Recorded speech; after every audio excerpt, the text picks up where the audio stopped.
জয় গুরু বন্দে পুরুষোত্তমম। শ্রী শ্রী ঠাকুর বিয়ের ব্যাপারে এতই সচেতন ছিলেন যে জন্ম সংস্কার পরে বিবাহ ব্যাপারে তার প্রাথমিক প্রতিফলন ঘটেছে বারবার।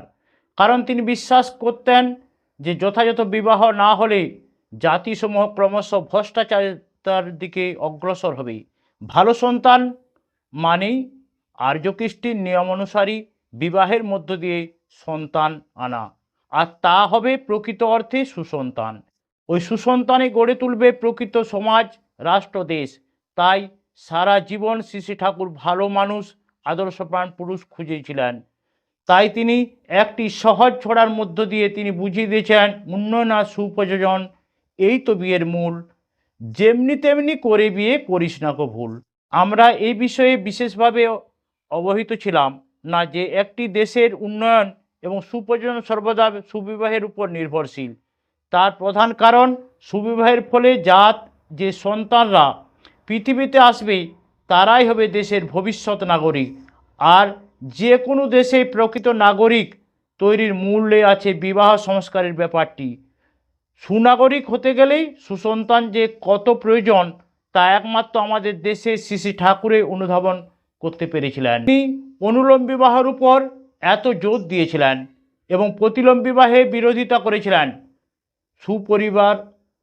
সুবিবাহই হলো সুপ্রযোজনের মাধ্যমে যোগ্যতার সন্তানকে পৃথিবীতে নামিয়ে আনতে পারি, সে ব্যাপারে শ্রী শ্রী ঠাকুর নিশ্চিন্ত। এমনকি প্রয়োজনযোগ্য পুরুষের বহু বিবাহের মতকেও তিনি সমর্থন করেছেন।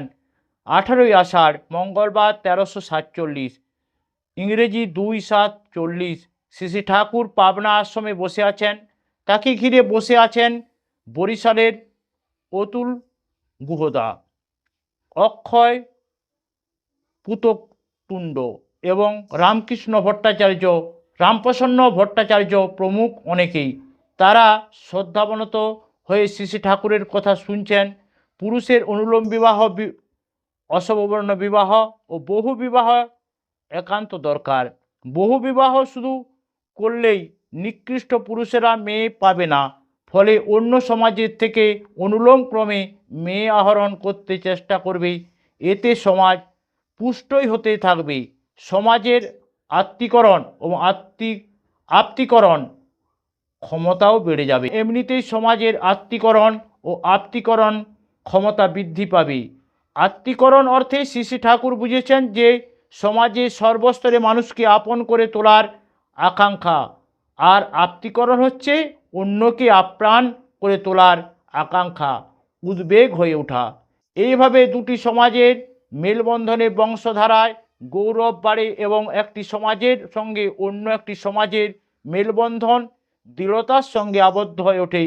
এরপরে শ্রী শ্রী ঠাকুর পৃথিবীর ধর্ম ইতিহাসের দিকে আমাদের নজর ঘুরিয়ে দিয়ে বললেন, হজরত মোহাম্মদ আমাদের প্রেরিত পুরুষ। আর্যধারা যদি জীবন্ত থাকতে তাহলে হজরত যিশু, হজরত মোহাম্মদ হয়তো দ্বাদশ অবতার রূপে পরিগণিত হতেন।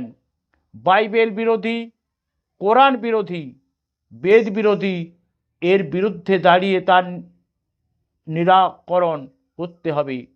শাক্ত বিপ্র এবং বৈষ্ণব বিপ্র পরিবারের যেমন বিয়ে শাদীর কোনো নিষেধাজ্ঞা নেই, সৌর বিপ্র এবং গাণপত্য বিপ্রে যেমন নিষেধাজ্ঞা নেই, সৌর বিপ্র এবং গাণপত্য বিপ্রে যেমন বিয়ে চলতে পারে।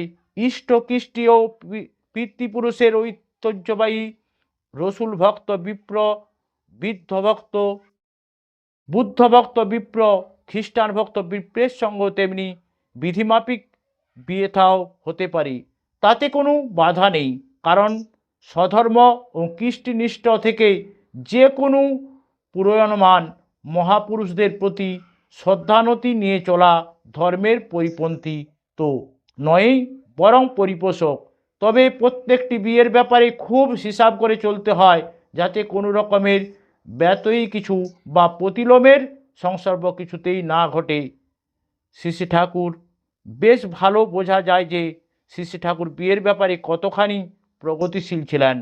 তার বক্তব্যে সেই কথাটি ধরা পড়েছে, যেখানে তিনি বলেছেন, আমাদের পূর্বতন আর্যধারা যদি প্রবাহিত থাকতো তাহলে স্বয়ং যীশু খ্রিস্ট হজরত মোহাম্মদও আমাদের একাদশ দ্বাদশ অবতার রূপে চিহ্নিত হতেন। এবং শুধু তাই নয়, বেদ বৈশিষ্ট্য নিয়ে সে স্বধারা তৈরি হয়েছিল বৌদ্ধ ধর্মের প্রাবল্যে, এবং তথাকথিত খ্রিস্ট ধর্মের প্রাবল্যে সেটিও কিন্তু তৈরি হতো না। এমনকি হজরত মোহাম্মদ আমাদের দেশে অবতার রূপে ভালোভাবেই চিহ্নিত হতেন। এরপরেও শ্রী শ্রী ঠাকুর হিন্দু ধর্মের যে সব শাখা পোশাখা আছে তাদের সম্পর্কেও বললেন যে শাক্ত, বৈষ্ণব, গাণপত্য, শৈব ইত্যাদি হিন্দুদের যেসব ধর্মমত আছে সেখানে তাদের নিজ নিজ গোত্র এবং বর্ণ ঠিক থাকলে পরস্পরের মধ্যে বিবাহাদি গোড়া থেকেই হয়ে থাকে। সুতরাং তার এই বিষয়ে বক্তব্য ছিল যে স্বধর্মপরায়ণ ও কৃষ্টিনিষ্ঠ থেকে যে কোনো পুরায়ণমান মহাপুরুষের প্রতি শ্রদ্ধানতি নিয়ে চলা ভালো। সকলকে জয় গুরু, বন্দে পুরুষোত্তমম।